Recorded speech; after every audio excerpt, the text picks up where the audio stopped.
First Peter chapter 1, 18 and 19. Now remember, we're in the middle of a sentence here, so you just have to take all this together. But here's the reading. Edotes hati ou phthartois, argurio e crucio, elutrothete, ectes Matthias homon anastrophes, patro paradotu, ala temeo haimati, hos amnu, amonu, amomu, kai aspilu Christu. Okay, now we're going to translate this, but let me show you something. What really helps, and I should have done this ahead of time, is putting in these little, marking off your syllables, and it really helps you pronounce this stuff, especially these long ones. Patro paradotu. Okay, try to say that. Patro paradotu. And put your emphasis where that accent comes right there. Okay? All right. Patro paradotu. All right. Okay. So you can work on that. Just the more you say it out loud, better it gets. Okay, let's translate this. All right. Knowing, got a participle. Does that surprise you these days? Peter's the king of participles. Knowing that, now pick up your negative and take it over here to your main verb right there.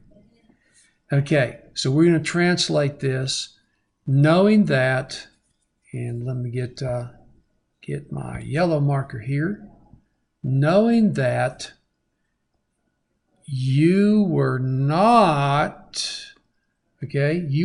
redeemed by perishable things, okay, like gold and silver, from the futile, from the futility of your former way of life.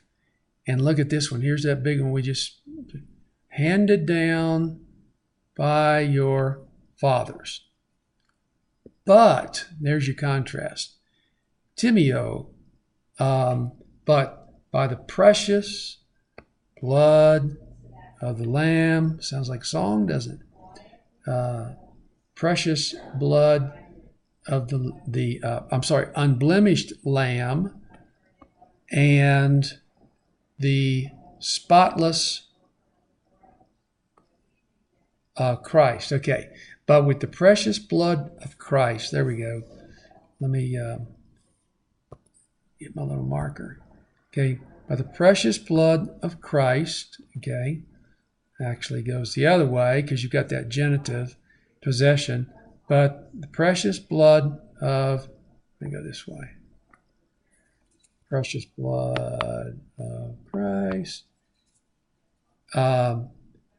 as a lamb,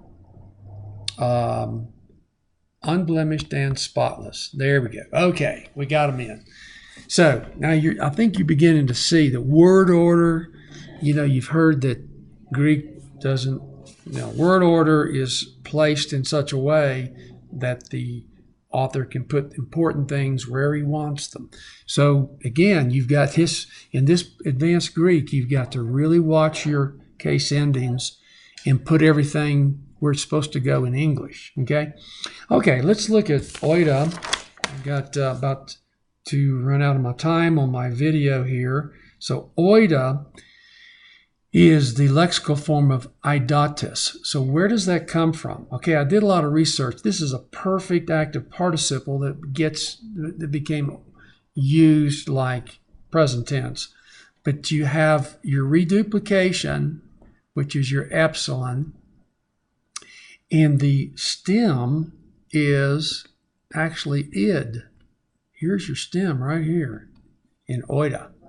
So you have id, and then you're going to add your ending, which is kappa, omicron, tau, But notice what happens. You have a dental coming before the kappa, so the kappa is going to drop out. Okay? So what that gives us, now try to say it in there. Try to say, I did kotes. Okay, it's really hard to say. So the kappa drops out and leaves the dental. So now we have epsilon plus id plus the omicron tau and then your case ending. So that's how we get this editotes right here. Okay? Up here. All right. The second verb in this one is an aorist passive indicative second person. So you have, it's from lutrao. So let's just do this. Let's put on our augment. Okay. And then you have augment plus lu. Then you have this omicron that's going to come, let's see, it's coming in